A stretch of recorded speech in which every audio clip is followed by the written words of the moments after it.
There are many things that I could be writing this speech about, but there's one thing that I decided to choose because I felt like that is something almost everyone can relate to. Everyone has something in school that does not come to them as easily for them as it does for most people, whether that is math, history, science, or geography.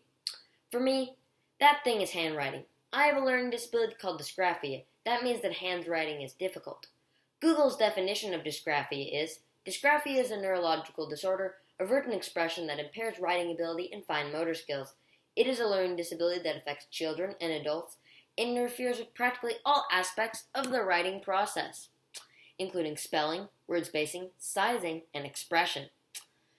The number one cause of non-genetic dysgraphia is being born prematurely. That means that you were born early. Side note, I was born 6 weeks early, so we think that might be how I got it.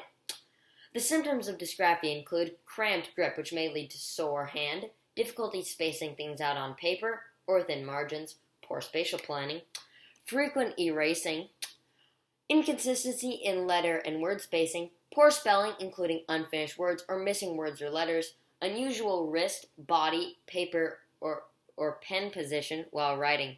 I struggle with all these things. All these symptoms mean that many people with dysgraphia also struggle with the writing aspect of math. This includes writing algebra and writing the math part of chemistry. This is because the brain works differently in people with dysgraphia when it comes to writing, spacing, counting, and the math process.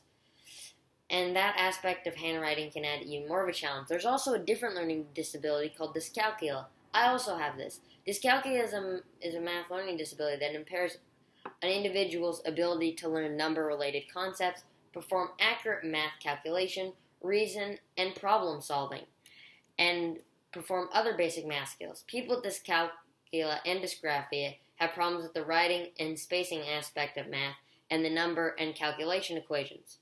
And dysgraphia is more likely to have a less understanding of math concepts and lessons. So this is some basic knowledge about the two learning disabilities that I have. Now I'm going to tell you about my personal experience with each one of the symptoms of dysgraphia. The first one is cramped grip. This means that your hand gets cramped easily, meaning that you have to write slower. This happens to me while I'm writing on paper and typing a computer. Predictably, this very thing is happening while I'm typing this.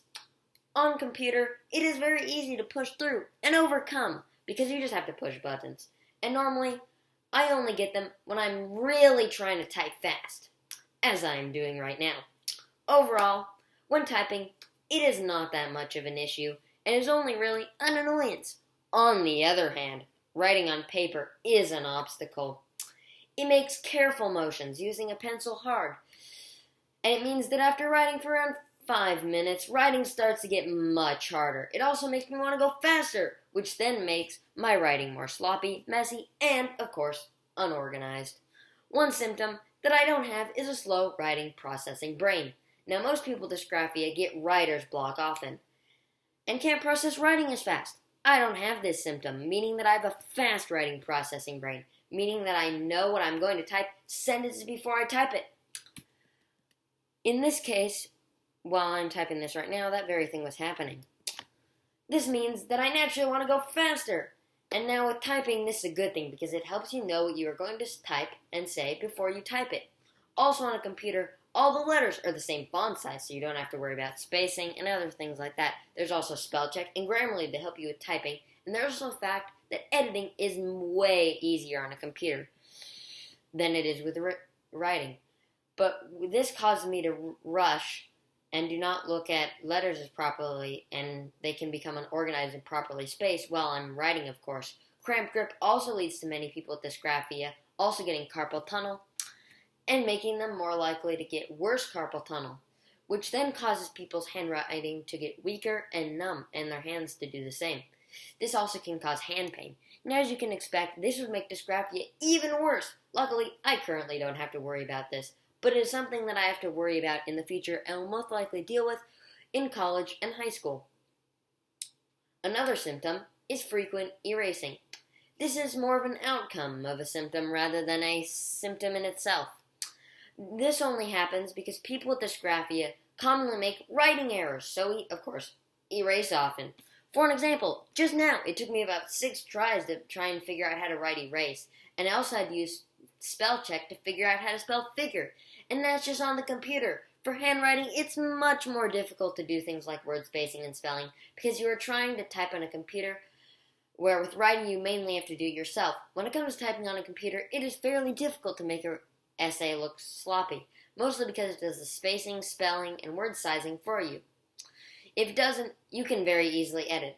For an example, handwriting is much harder because you have to do the spelling, spacing, and sizing, and there's no copy-paste button.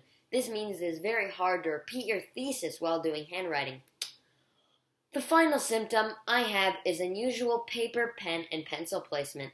This means that I prefer, and that is easier for me, to do things like pencils and paper to have a different placement than most people. For an example, I hold my pencil between my ring and middle finger, kind of like where the thumb goes in a T sign in sign language, which is easy to remember because my name is Tate, so it's a good kind of analogy. You kind of figure out that Tate writes his pencil like a T. It's a very easy way to remember how I improperly, use my hands. Instead of pinching the paper between your thumb and index finger. Now, normally, I have my paper off to the side while not writing straight on, kind of like about there-ish. This way is just easier for me. If I do it any other way, it feels like that I'm writing with my left hand. Speaking of writing with my left hand, that's a little segue there, I'm also ambidextrous, meaning that I am both-handed. Now, I'm not true ambidextrous, meaning that I can use both hands equally. I personally use my right hand for things like utensils and writing with a pencil and paper, and for things like shooting a basketball, to opening a door, to carrying things, I use my left. This has led me to having very many difficulties telling my right and left apart. Now this, in combination with my dysgraphia and my poor hand-eye coordination, makes it very difficult to do things like sports. Now, with sports like basketball and soccer, me being ambidextrous actually helped. And with baseball and soccer, basketball and soccer, it made it much easier for me to dribble, and it actually balanced out my hand-eye coordination and dysgraphia. Well, mainly the hand-eye coordination comes into play with basketball, but dysgraphia can sometimes affect it. But when it comes to baseball, it made it much worse. At the time, we did not know that I had dysgraphia, and my family and I were not sure why I was having such a hard time with the sport. This was when I was 5. So they thought it might just me being a kid and me being stubborn, which it partially was, but it continued. I would not listen to my coaches. A good example of how my dysgraphia affects me, I spelled it couches in the script here, so that's a good example. And I also wanted to do the way that I felt like that it worked best for me, because they would not adjust their teachings of me when I was clearly struggling with their way. Coaches did not make an effort to help change their equipment and their teaching skill set. After 2 years, I had it, and I stormed off the field and never played baseball ever again. This continues to this day. This was when I was 7. It was one of the first signs that something was up with my hand-eye coordination and fine motor skills. Over the years, I started getting interested in basketball and eventually joined a team in 7th grade. By this time, my family and I had known that I had dysgraphia and poor hand-eye coordination for years. I had amazing basketball coaches, I spelled it correctly that time, that knew my skill set and helped me so much with learning, and were so understanding and patient with my abilities and my poor hand-eye coordination. They did a great job and helped me with learning a new skill, and I can't thank them enough. Now you might be wondering how I went from a kid that couldn't even write the letter A in lowercase in 1st grade to being someone that writes history speeches that are 10 pages long in 8th.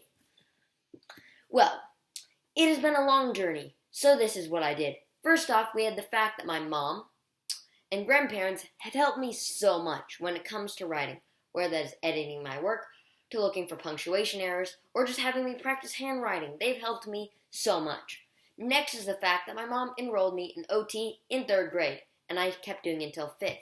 OT stands for occupational therapy. Now this is when a person helps you practice things that your learning disability makes you struggle with, and it helps you get to a point where you can perform those actions that you struggle with normally. I did it for 3 years every Friday, and it has helped me so much, from things like tying my shoes, to walking in a straight line to doing things like writing a straight line. Occupational therapy has helped me so much. It was fun, and also things like ball pits and parkour. It taught me new skills, and I would not be where I am today if it wasn't for occupational therapy when it comes to hand-eye coordination-based skills. Another reason I've gotten better at hand-eye coordination-based skills is that many of the school projects we work on are on computer. As I've already mentioned, computers are much easier to do than handwriting for people with dysgraphia. In this way, online school was good for me. Some ways, even before online school, I'm very thankful that CAPS and the whole Corbett School District as a whole, for that matter, do a lot of work on digital devices, like Chromebooks, rather than handwriting. The teachers at CAPS have helped me so much, and I really have to thank Miss L, Miss B, Miss Steichen, Miss Henson, Mr. McIntyre, Mr. Long, and especially Mr. Neighbors, for how much all of them have helped me over the years. Now I am able to type and only have to worry about the words I am typing, not how they look.